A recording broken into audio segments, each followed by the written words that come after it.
everyone, and welcome back to my channel. Welcome if you're new. My name is Mia. I am a fitness coach, a certified personal trainer, fitness enthusiast, and I have an Instagram that is dedicated to fitness. You'll probably hear from there, but if you're not, I would highly suggest you go follow. It is just my name, mia.ferguson.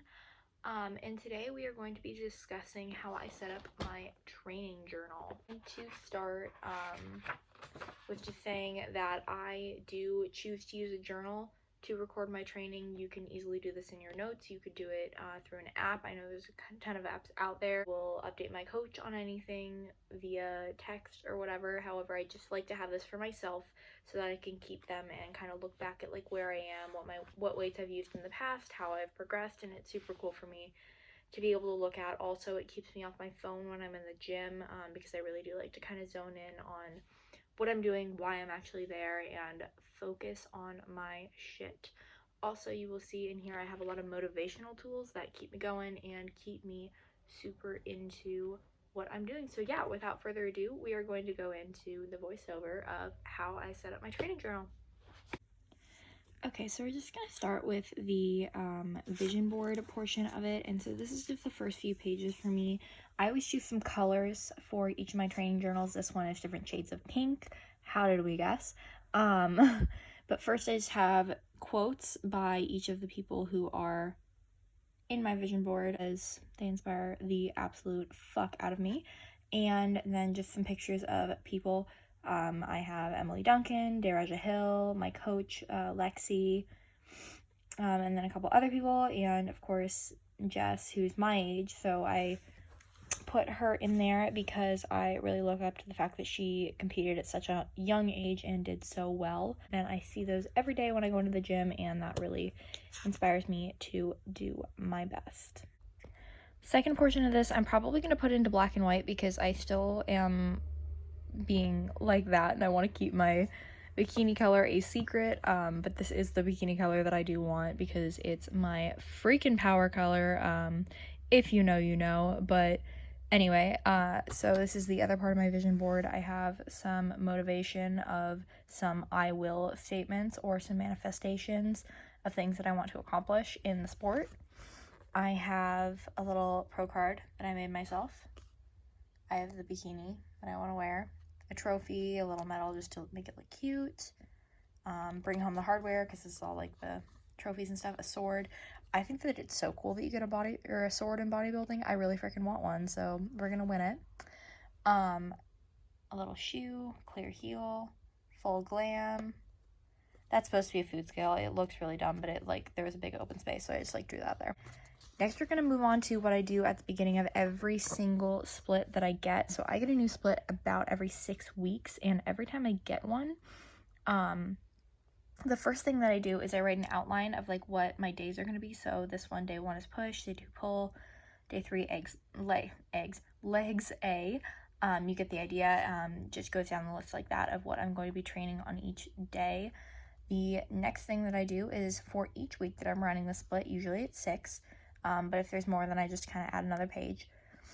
I set goals for what I want to accomplish each week. Week 1, it's almost always set the standard, which means I just want to set a very high standard that I can build off of for the rest of the split. The higher you set the standard, the more you're going to progress throughout the split, and the harder you're going to have to freaking work. So I'm setting that standard this week.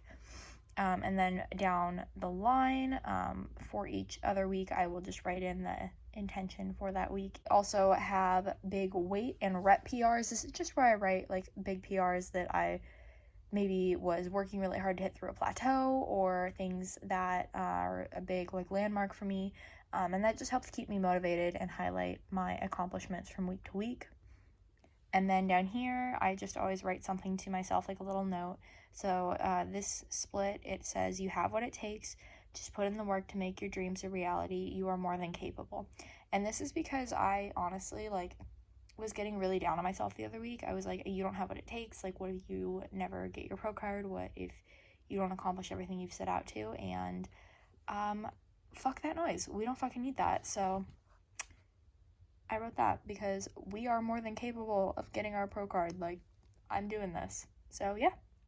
So here I just switched over to another journal that I had, just a blank page, because I have my training journal that you guys just saw, but I really would prefer to not share my training program because like I pay for that. My coach writes that specifically for me. Like I don't want to like share her work out to the world when like I paid for it, if that makes sense. So anyway, that's that. So I'm just gonna pick 3 exercises and show you guys like how I would write out a workout in here. So this is gonna be a leg day. It's not a full leg day, but this is just something that I would like typically do.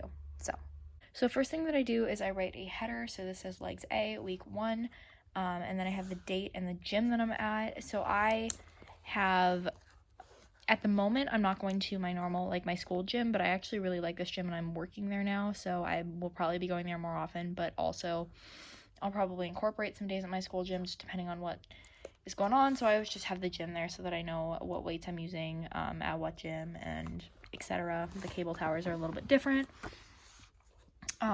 So that's that, and then the date that I did the workout on, which is just kind of cool to be able to look back on, and then what day it is. So I have 2 leg days, so this is leg day A, and then we're gonna go in and write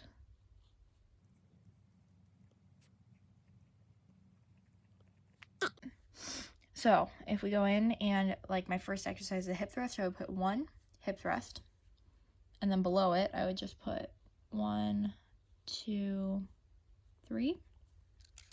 And that is, so next to my first exercise is going to be a hip thrust. I would just write 1, like that's exercise 1, hip thrust, and then I'm going to have 3 sets of 10 to 12. So I just wrote 3 by 10 to 12, and I use a different color. I use silver for all my sets and reps. Then whatever pink shade that day is assigned is all the exercises. Reps and sets are in silver, and then I will show you what's in gold in a minute. So then say that my special instructions that my coach gave me were to have a 2-second hold at the top of each rep. So then I would just write that in silver with the stars around it, just say 2-second hold, and then at the top of each rep I just hold for 2 seconds, and then the RPE is 9. So I just write RPE 9 in gold. Say I did this with 285. So I write the weight, 285. In gold, and then I got 10 reps. So now I just put pren 10 in silver, and then that is what it looks like. And then basically you would just do that for every exercise, all the weights, sets, reps, everything, just going all the way down the page. And that would be how you would record all of your weights. But normally I will go in and I'll write like my exercises and the sets and like this part, I'll write that all out before my workout, and then while I'm working out, I'll just fill in this. So it makes it super easy. I don't really have to focus on anything. I just have to write in everything. So usually I'll do that on like a Sunday night or something. It's actually kind of fun for me. And yeah, what I do is at the end of every workout, I have the same 2 questions. What call-out did you get today, and how can you improve next week? And I think that everything is about improvement, recognizing your wins, and recognizing when you could have done better. So the first question, what call out did you get today? If I had kind of a crappy workout, everyone has them. I'll just write in there, I'll be like, you know what? I did not get first call out today. Say like it was real freaking bad. I got fucking 4th call out. Like I was not good. Like this wasn't great. I write that there. Then I can look back on it the next week. This also helps and be like, oh, okay. So I might have hit these weights last week, but I can try to push it this week because I was really having just a crappy week and I didn't have the best workout, if that makes sense. So the weights that I hit really probably weren't my real challenging weights, and I can do better this week. How can I improve next week? I write in there like if a movement didn't feel correct, or work on this movement pattern, work on that movement pattern. Push weight on this exercise. You didn't go hard enough on this exercise. Aim for this many reps on X exercise, whatever the heck I need to do. And I just write that in there, and that helps me for the next week to look back at it and be like, okay, here's how I'm going to improve. So it helps because like for the first question, if I had like the best workout ever, I'm like, I fucking won my pro card today. Like that's hella motivating to look back on and be like, this was a great workout. I know what I'm supposed to be doing. Just keep on keeping on. Yep. you guys, that is going to be all for me and how I structure my training journal. I know that was a super quick video, but I hope it helped, because I know that a lot of people wanted to hear about how I personally do that and how I approach things like that. So yeah, I hope you guys enjoyed, and I will talk to you guys later.